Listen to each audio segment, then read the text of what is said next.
Allahumma sholli ala Muhammad wa ala ali Muhammad. Amma ba'du, fa ya ayyuhal hadirun ittaqullah mastata'tum wasma'u wa ati'u la'allakum turhamun. Alhamdulillah, hadirin hadirat yang berbahagia. Pertama-tama marilah kita panjatkan puji syukur kehadirat Allah Subhanahu wa taala yang tidak henti-hentinya mencurahkan rahmat dan kasih sayangnya kepada kita semua, sehingga sampai detik ini kita masih diberi kenikmatan berupa kesehatan, kekuatan, kesempatan, dan bahkan keimanan untuk menjalankan perintah-perintahnya dan berusaha untuk menjauhi segala larangan-larangannya. Karena itu bagian dari takwa.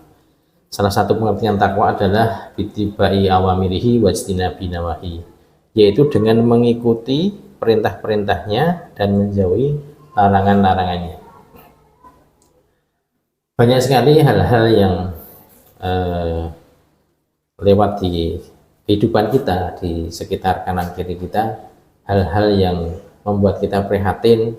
Karena apa? Karena banyak orang yang meninggalkan pegangan dinul Islam ini, yaitu Al-Quran dan As-Sunnah.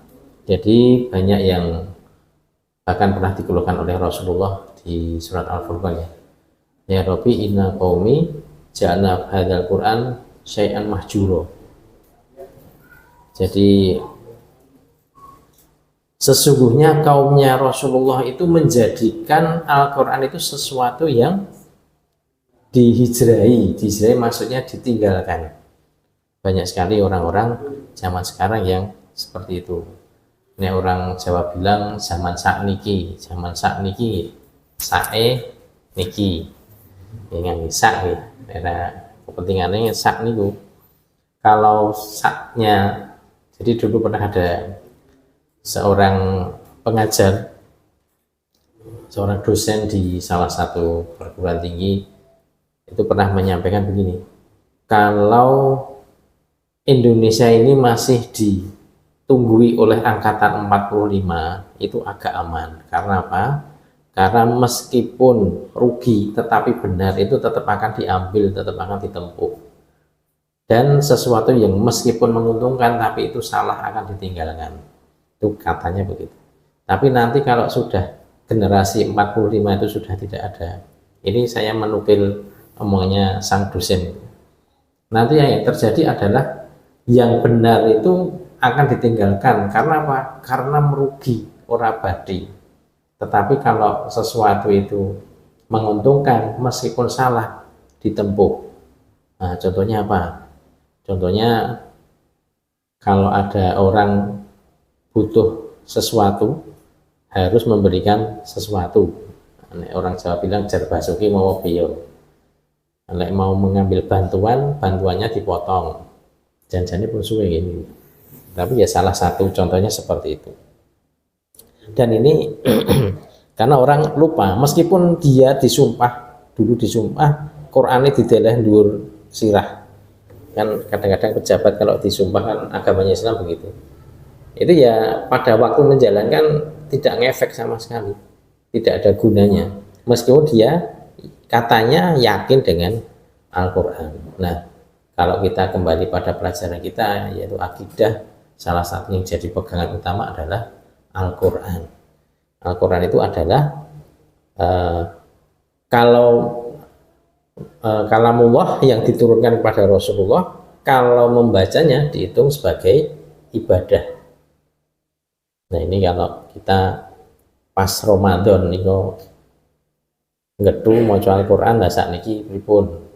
Kita perlu introspeksi, ya semuanya saja, baik yang ngomong maupun yang mendengarkan.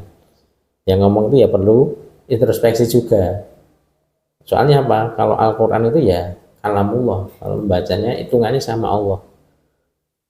Nah, dulu pernah ada kejadian bahwasanya di masa salah satu imam 4 madzhab ini ada yang memasang bahwa Al-Quran itu adalah makhluk. Nah, itu ada salah satu imam, kalau tidak salah Imam Malik, itu tidak mau mengatakan Al-Quran itu makhluk.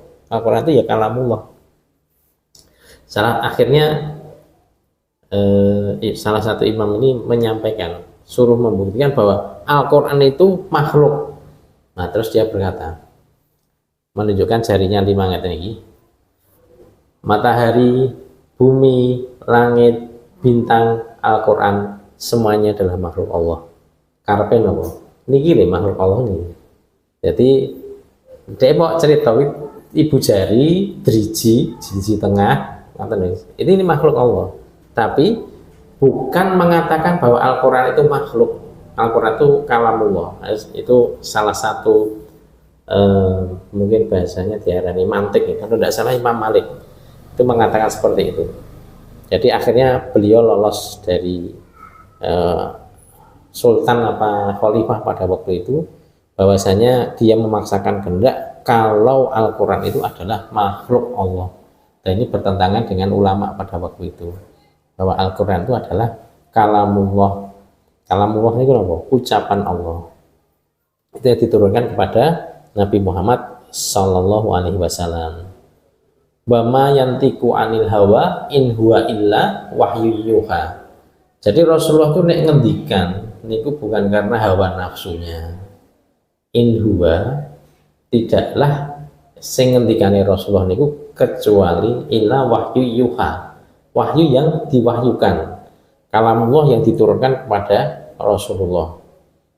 Jadi Rasulullah kalau bertindak niku mesti ada dasarnya, ada pertimbangannya, dan itu semua dituntun oleh Allah Subhanahu wa Ta'ala.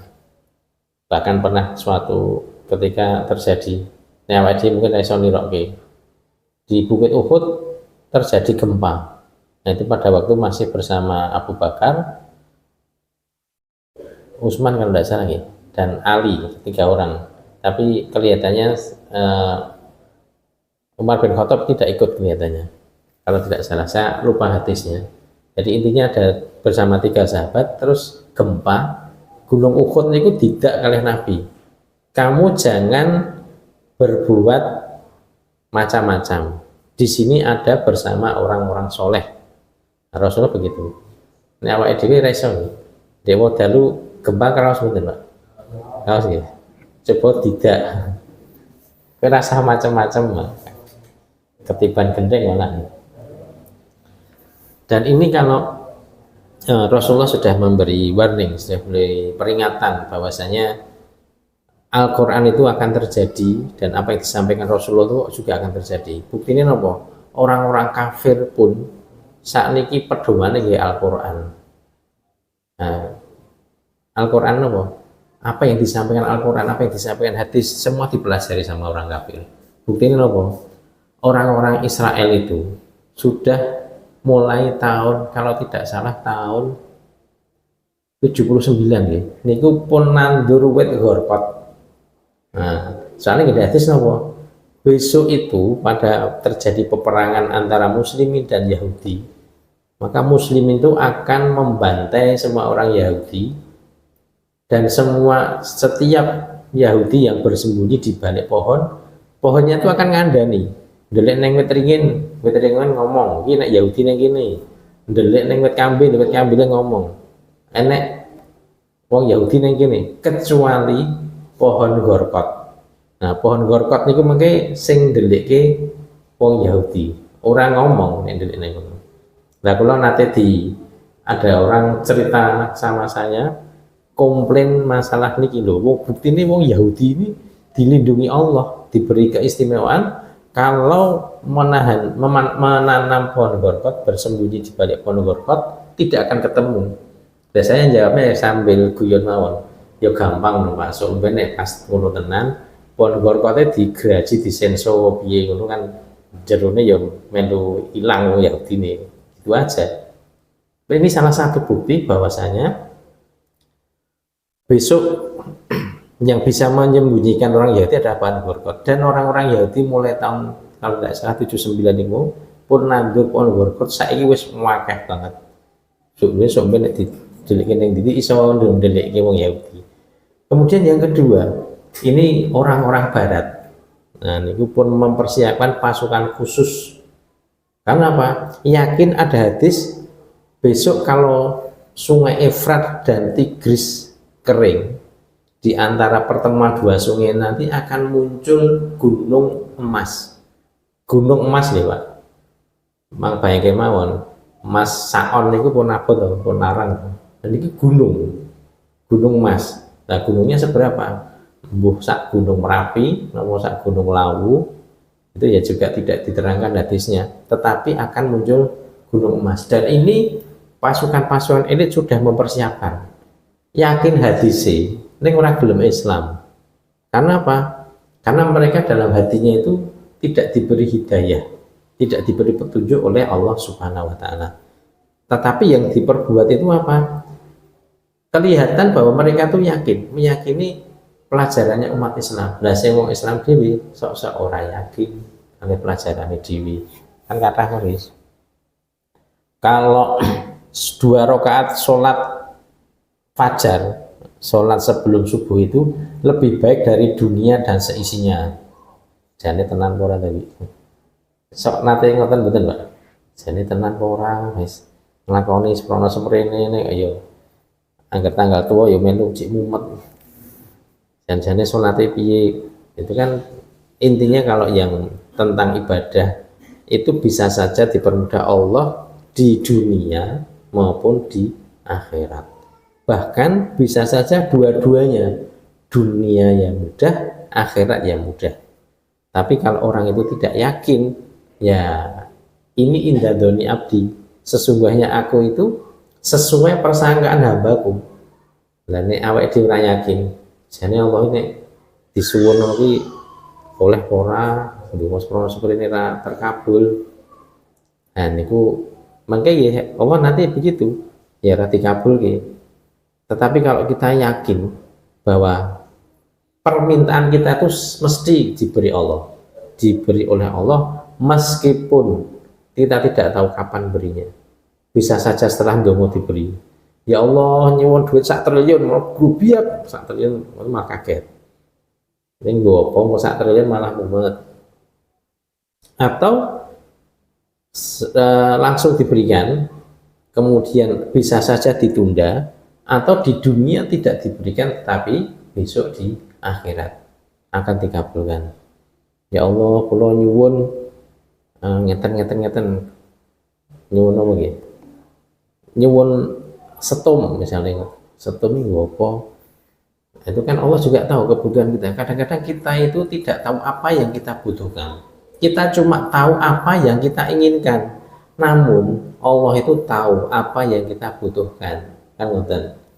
Jajane urung butuh duit. Ning awake dhewe ngedrel, kuwi butuh ki barang duwe duit tuku sing ora enek gunane. Anu, entuk napa jenenge? Sing udah sakniki aplikasi niku ya, kiriman APK niku. Investasi dono, pinjol atau investasi bodong istilah begitu. Kekapusan. Banyak terjadi seperti itu. Rumah sane dititip-titipke, ugare jiko badi ning jebule kapusan. Ning nek ora didit, ora mungkin kapusan, Pak. Genah niku mboten kapusan. Misale mau didit 50.000, ditawani jenengan nek modal mriki 10 juta, Pak. Mungkin rong sasi kas dadi 100 juta. Kan ora mungkin kapusan. Sebabnya napa? Ora didit sing arep dihapusi apane? Dibeleh ra duwe duit nih. Ora metu ketiye ngoten nggih. Istilah wong niki. Aku mbok beleh ra metu ketiye, Mas. Kadang begitu. Nah ini karena orang meninggalkan Al-Quran. Dan orang-orang Yahudi, orang-orang orientalis, orang-orang kufar itu selalu memojokkan Al-Quran, membuat orang itu ragu terhadap Al-Quran. Itu karangane Muhammad wae. Orang mungkin wi iso gawe, itu mungkin wi mau ngapus-hapus mosok saka sing gawe urip ngeki Muhammad. Nah bahkan ada cerita ya dulu di waktu di Mekah, penyair-penyair itu diberitahu ojo ngrungokke omongane Muhammad. Nek kowe ngrungokke kok ngasih iso kesihirku katut karo Muhammad. Nah, jadi kalau lewat itu dibunteti kupingnya pakai jari gitu kan. Suatu ketika ada seorang lewat di depan rumahnya sahabat ya. Penasaran buka kupinge ngrungokke suara maca Al-Qur'an dirungokke iki syairnya apa, karena dia yang mendengarkan tuh orang ahli syair, akhirnya dia berpikir iki nek gawe menungso ora mungkin apike koyo ngene iki mesti dudu Muhammad ora mungkin iso gawe ngene iki. Nah, akhirnya dia malah beriman. Ya betul yang dia omongkan orang kafir kesihir nih. Nah itu padahal sampai sekarang orang masih membuat hal-hal yang negatif tentang Al-Quran. Nah, Al-Quran itu sesuatu yang bohong. Bahkan Allah sendiri menjawabnya lewat salah satunya lewat surat Yusuf ayat yang ketiga. A'udzubillahi minasyaitonirrajim. Nahnu nakusu alaika ahsanal qasasi bima auhayna ilaika hadzal Qur'an wa in kunta min qablihi laminal ghafilin. Nahnu nakusu, kami itu menceritakan alaika kepadamu wahai Muhammad ahsanal qasasi, sebaik-baik ahsanal, paling baiknya al-qasasi, cerita, kisah bima auhayna, dengan apa-apa yang kami wahyukan ilaika kepadamu hadzal Quran, dengan Quran ini. Jadi Al-Quran ini ceritanya, kalau ada cerita itu sebaik-baik cerita. Ini pendahuluan surat Yusuf itu kan mau menceritakan tentang ceritanya Nabi Yusuf, di mana saudara-saudaranya iri. Jadi Nabi Yusuf itu anaknya Nabi Yakub alaihissalam. Nabi Yakub itu nama lainnya adalah Nabi Israel. Jadi Bani Israel niku anak-anaknya Nabi Israel napa anak-anaknya Nabi Yakub. Putrane niku sing kakung enten 12. Nah, maka Bani Israel itu terdiri dari 12 suku. Salah satunya ada yang namanya Lavi, ada yang namanya Yahuda. Jadi nek jenengan nate mirsani merek kathok. Jeneng mereknya apa niku? Levis. Nah niku sing duwe niku turunane Levi. Levi niku anake masih Yusuf janjane. Niku salah satu aktor yang berada di balik dicemplung kene Nabi Yusuf dan jero sumur pengen mateni. Nah itu penggalan kisah dari Al-Quran. Itu ceritanya amat sangat bagus, kisahnya Nabi Yusuf. Lagi Nabi Musa alaihissalam, ceritanya juga bagus. Bagaimana Nabi Musa merasa pinter dewi, terus kon mlaku terus engko nek ketemu bekale hilang. Jadi ceritanya Nabi Musa disuruh nemuin Nabi Khidir. Begitu nanti disuruh bekalnya itu dari ikannya sudah dimasak, iwak.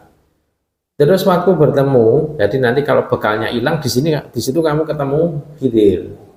Nah, pada waktu itu sing pembantune Nabi Musa yang membawakan bekal itu nggawa iwaknya mencolot. Padahal pun iwak bakar atau iwak godok, iwak goreng. Iwaknya mencolot, nyeblung ten laut, terus laut ini ku bolong. Jadi buatan nutup banyune, neng ketok enten ronge ngoten niku. Nah, itu terus sing pembantunya Nabi Musa niku gumun. Kok iso to iwak mati dimasak iso urip nyemplung renang tur banyune ngerong ora nutup. Nah, karena gumun mboten matur Nabi Musa. Wis mlaku wadoh, terus Nabi Musa ngendika, wis ditokke leren sik ning kene. Wah, bakal ilang. Terus itu, oh nggih Nabi Musa ndek wau pun mencolot mriku.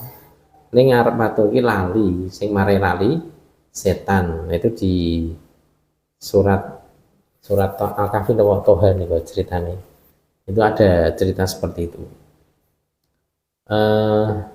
Surat Toha gitu. Surat Toha itu menceritakan bahwasanya napa jenenge pertemuan dengan Nabi Khidir seperti itu. Dan ada lagi jawaban yang diberikan Allah pada Rasulullah SAW. Ini di surat An-Nahl ayat 43 sampai 44. Surat An-Nahl itu surat ke-16.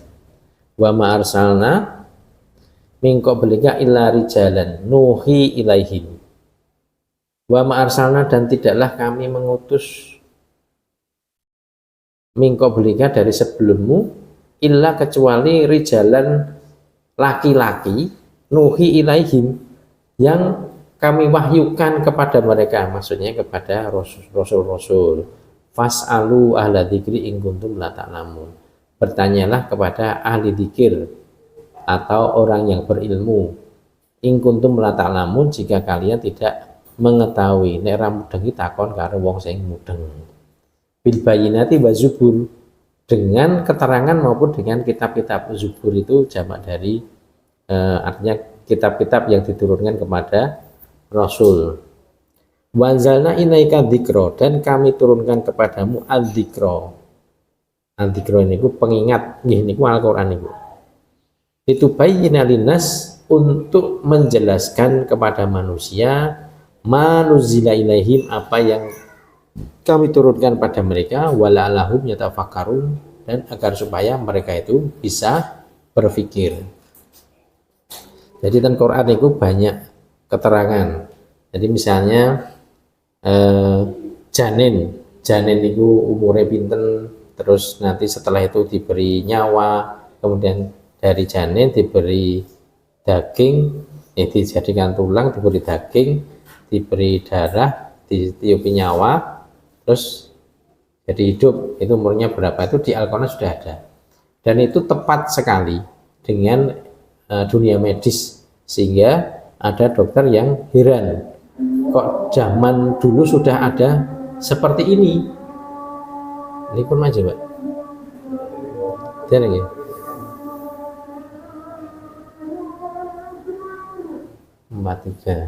3 menit lagi, dan itu adalah mukjizat.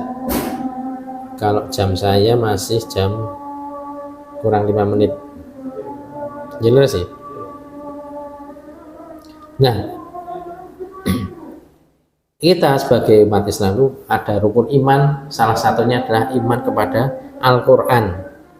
Dan ini Al-Quran itu sehingga sampai sekarang itu banyak orang yang menjadikannya nek duwe hiasan di kamar tamunya atau di kamar pribadinya. Koleksi Al-Quran sing akeh ning ora tau diwaca. Nek ya diwaca ning ora mudeng karepe apa. Ya goleki karepe apa ning ora diamalke. Kan itu. Kalau nanti disaring, ditelaah lagi dari penduduk Indonesia yang 270 juta ini, yang muslim berapa, terus yang dari muslim ini yang menjalankan sholat berapa, yang menjalankan sholat berapa nanti, yang baca Quran berapa, dari yang baca Quran tadi yang mengetahui maknanya berapa, dari yang mengetahui maknanya yang mengamalkan berapa. Kalau sidane saya sidik betul mungkin nambah akeh kan mungkin.